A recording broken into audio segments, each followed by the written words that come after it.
সুপ্রিয় বন্ধুরা, আসসালামু আলাইকুম। অনার্সের আবেদন কিন্তু অলরেডি শুরু হয়ে গেছে 5 তারিখ থেকে। তো আপনি যদি আবেদন করতে না পারেন, ভিডিও ডিসক্রিপশনে একটি লিঙ্ক থাকবে, ভিডিওটি দেখে কিন্তু আবেদন করে নিতে পারবেন। তো আমি আপনাদের মাঝে কিছু প্রশ্ন নিয়ে আসছি, যে প্রশ্নগুলো আমাকে করা হয়েছিল অনার্সের আবেদনের বিষয়ে। তো সেগুলো আমি সংক্ষিপ্তভাবে তুলে ধরার চেষ্টা করব। ভুল ত্রুটি হলে ক্ষমা দৃষ্টিতে আমাকে দেখবেন। তো প্রথম কথা হচ্ছে, একজন বলেছিল যে বিভাগ চেঞ্জ করা যায় কিনা। তো অনার্সের আবেদনে কিন্তু বিভাগ চেঞ্জ করা যায় না। বিভাগ যদি আপনার চেঞ্জ করতে হয়, ফার্স্ট ইয়ার থেকে কিন্তু চেঞ্জ করে আসতে হবে। অনার্সে যদি আপনি সায়েন্সে থাকেন, সায়েন্সেই সাবজেক্ট নিতে পারবেন, কমার্সে থাকলে কমার্সের সাবজেক্ট নিতে পারবেন, আর্টসে থাকলে আর্টসের সাবজেক্টেই নিতে হবে। কিচ্ছু করার নেই, আপনাকে সিস্টেম অনুযায়ী কিন্তু আপনাকে কাজ করতে হবে। এবার দ্বিতীয় বিষয় হচ্ছে যে আমি কমার্স থেকে কি আর্টসের সাবজেক্ট নিতে পারবো কিনা। আপনি কমার্স থেকে কিন্তু আর্টসের সাবজেক্ট নিতে পারবেন না, এই সিস্টেম কিন্তু নেই অনার্সে আবেদনের জন্য।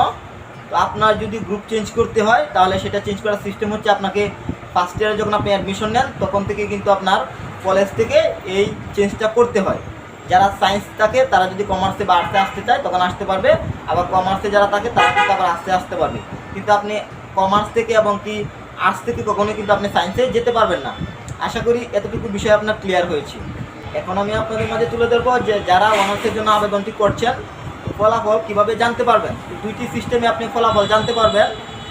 যেমন ভর্তি কার্যক্রমের বিস্তারিত সময়সূচি ও মেধা তালিকা জাতীয় বিশ্ববিদ্যালয়ের ভর্তি বিষয়ক ওয়েবসাইটের মাধ্যমে জানা যাবে। তো জাতীয় বিশ্ববিদ্যালয়ের ওয়েবসাইটে যে আপনি লক্ষ্য করেন, সেখানে কিন্তু আপনি আপনার রেজাল্টটি জানতে পারবেন। সেই সাথে এখানে পেজটি দেখতে পাচ্ছেন, SMS করতে পারেন NU space ATHN space rule number দিয়ে কিন্তু টাইপ করতে পারেন 16222 নাম্বারে। এভাবে টাইপ করে কিন্তু আপনার রেজাল্টটি জানতে পারবেন। একজন ভাই আমাকে প্রশ্ন করেছিল যে কতটুকু যোগ্যতা হলে আমি আবেদন করতে পারবো। তো স্ক্রিনে দেখতে পাচ্ছেন আবেদনের ন্যূনতম যোগ্যতা।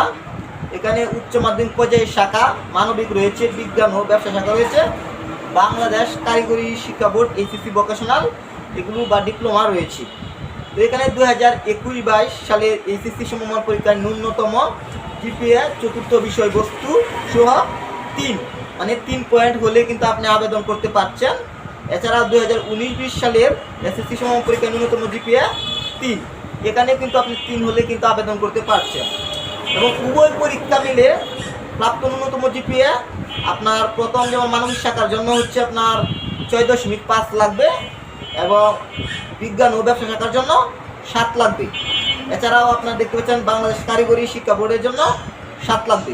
তো এখানে যে টেবলটিতে দেখতে পাচ্ছেন আমি যে যোগ্যতাগুলো বলেছি, এই যোগ্যতাগুলো হলে কিন্তু আপনি অনার্সে আবেদন করতে পারছেন। তো আবেদন করার পর যদি আপনি বিষয় চেঞ্জ করতে চান, চাইলে বিষয়গুলো আপনি চেঞ্জ করতে পারবেন। বিষয় পরিবর্তনের আবেদন আপনাকে করতে হবে। যেমন মেধা তালিকায় স্থানপ্রাপ্ত কোনো শিক্ষার্থী তার বিষয় পরিবর্তন করতে ইচ্ছুক হলে তাকে চূড়ান্ত বিষয় ফর্মে বিষয় পরিবর্তনের নির্দিষ্ট করে ইয়েস অপশনে সিলেক্ট করতে হবে। তবে কোটা রিলিজ স্লিপের মেধা তালিকায় স্থানপ্রাপ্ত শিক্ষার্থীদের বিষয় পরিবর্তনের কোনো সুযোগ থাকবে না। তো যাদের কোটা রয়েছে তারা কিন্তু সুযোগ পাবে না, যাদের কোনো ধরনের কোনো কোটা নেই তারা কিন্তু সুযোগ পাচ্ছে। সবশেষে আমি একটি ইম্পর্টেন্ট বিষয় তুলে ধরব। আপনি যদি ন্যাশনাল ইউনিভার্সিটির যে নোটিশগুলো রয়েছে, তাদের যে দিক নির্দেশনা রয়েছে, সেটা ফলো করলে বা সেটা ভালোভাবে পড়াশোনা করলেই বা ভালোভাবে পড়লে কিন্তু আপনি টোটাল বিষয়টা বুঝতে পারবেন। এবং কি আপনি ন্যাশনাল ইউনিভার্সিটিতে বা অনার্সে কীভাবে ভর্তি হবেন না হবেন, সকল দিক নির্দেশনা কিন্তু সেখানে রয়েছে। আপনি চাইলে সেটা ফলো করলে বিস্তারিত জেনে নিতে পারবেন। আশা করি পুরো বিষয়টি বুঝতে পেরেছেন। সবাই ভালো থাকবেন। আল্লাহ হাফেজ।